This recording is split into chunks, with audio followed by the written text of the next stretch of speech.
सुप्रभात। Lord William secondary school द्वारा आयोजित हिंदी की कक्षा में आप सभी का स्वागत है।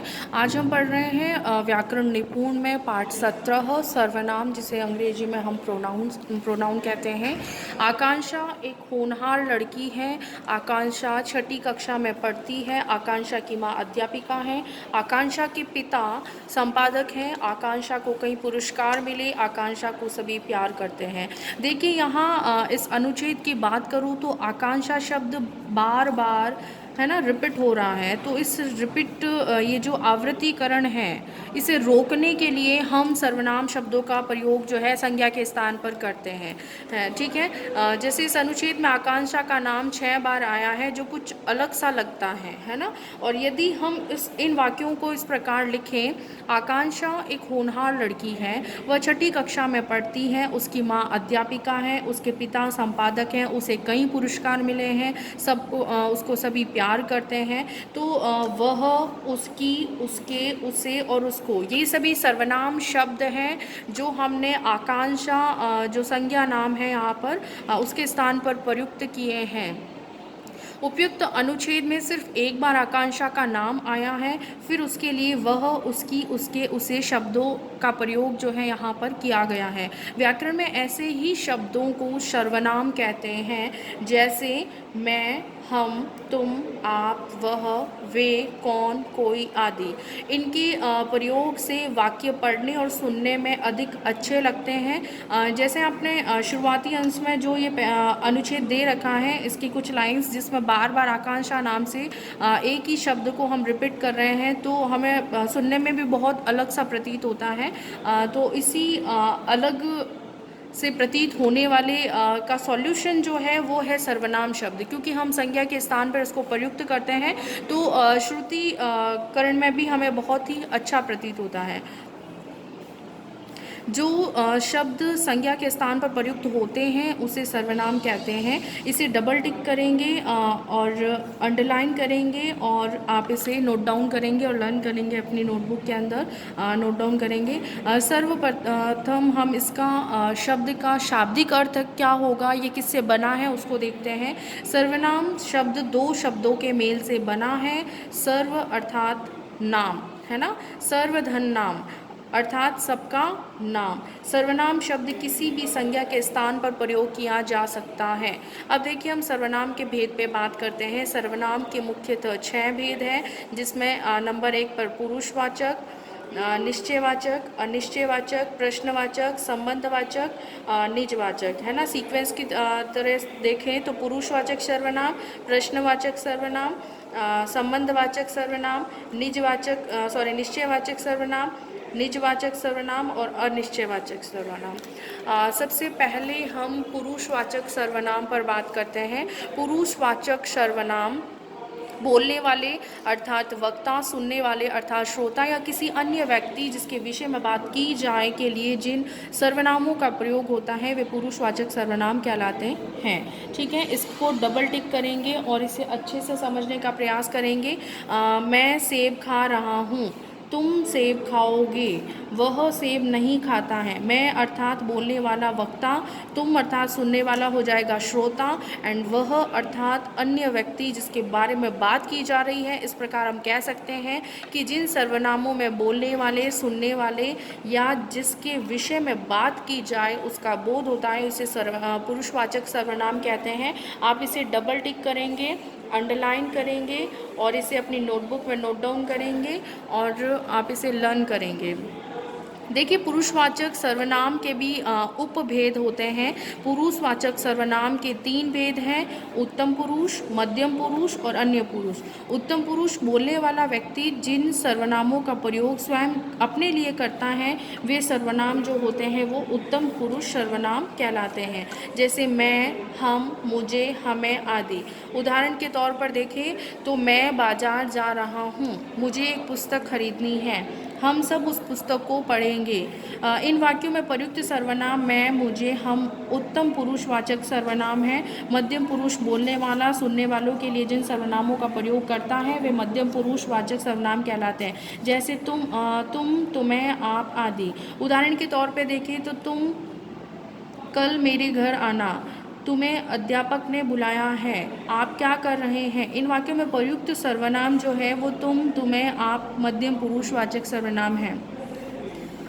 आगे देखिए, अन्य पुरुष बोलने वाला जिसके विषय में बात करता है या कुछ कहता है वे अन्य पुरुषवाचक सर्वनाम कहलाते हैं। जैसे वह, वे, उसने, उन्होंने आदि। उदाहरण के तौर पर वह कब आएगा, वे परसों आएंगे, उन्होंने खाना खा लिया होगा। इन वाक्यों में प्रयुक्त सर्वनाम वह, वे, उन्होंने अन्य पुरुषवाचक सर्वनाम है। आइए आगे हम पढ़ते हैं निश्चयवाचक सर्वनाम। बस्ता उठा कर देखो यह कितना भारी है, तुम्हारी कलम यह नहीं वह है। इन वाक्यों में प्रयुक्त यह और वह निश्चयवाचक सर्वनाम है। जिस सर्वनाम शब्द से किसी पास या दूर के प्राणी या अन्य वस्तु का बोध होता है उसे निश्चयवाचक सर्वनाम कहते हैं। विशेष इसका ध्यान रखेंगे आप, वह सर्वनाम का प्रयोग जो है वो पुरुषवाचक सर्वनाम तथा निश्चयवाचक सर्वनाम दोनों रूपों में होता है। और जिस वाक्य में बोलने वाला जिसके विषय में बातें कर रहा है उसके लिए यदि वह शब्द का प्रयोग करता है तो वहाँ वह पुरुषवाचक सर्वनाम होगा, और यदि वह सर्वनाम किसी निश्चित संज्ञा के बदले प्रयुक्त होता है तो वह निश्चयवाचक होगा। इसका विशेष रूप से ध्यान रखेंगे। जैसे राम ने बताया मोहन बीमार है इसीलिए वह विद्यालय नहीं आएगा, तो यहाँ पर वह जो है वो किसी व्यक्ति के लिए यहाँ पर आया इसलिए पुरुषवाचक हो जाएगा। और मेरी पुस्तक वह है, यहाँ पर वो निश्चय के तौर पर बता रहा है। अनिश्चयवाचक सर्वनाम को देखेंगे। अनिश्चयवाचक सर्वनाम जैसे दरवाजे पर कोई खड़ा है, लगता है किसी ने पुकारा है, पानी में कुछ गिर गया है। तो यहाँ पर निश्चय नहीं है कि कौन खड़ा है, किसने पुकारा है पता नहीं, और पानी में क्या गिरा है वो भी निश्चय नहीं है, कुछ गिरा है ऐसा लग रहा है। उपयुक्त वाक्यों में प्रयुक्त कोई, किसी और कुछ अनिश्चयवाचक सर्वनाम है। यहाँ डबल टिक करेंगे, इसे अंडरलाइन करेंगे और अपनी नोटबुक में नोट डाउन करेंगे और इसे लर्न करेंगे आप। जिन सर्वनामों से किसी निश्चित व्यक्ति या वस्तु का बोध नहीं होता वे अनिश्चयवाचक सर्वनाम कहलाते हैं। आगे देखिए प्रश्नवाचक सर्वनाम।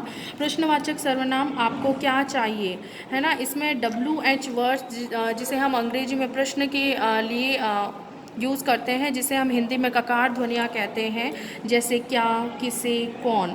आपको क्या चाहिए, आपने किसे आवाज़ दी, दरवाजे पर कौन खड़ा है। उपयुक्त वाक्यों में आए क्या, किसे तथा कौन शब्दों का प्रयोग किसी वस्तु या व्यक्ति के विषय में कुछ पूछने के लिए किया गया है, अतः ये प्रश्नवाचक सर्वनाम है।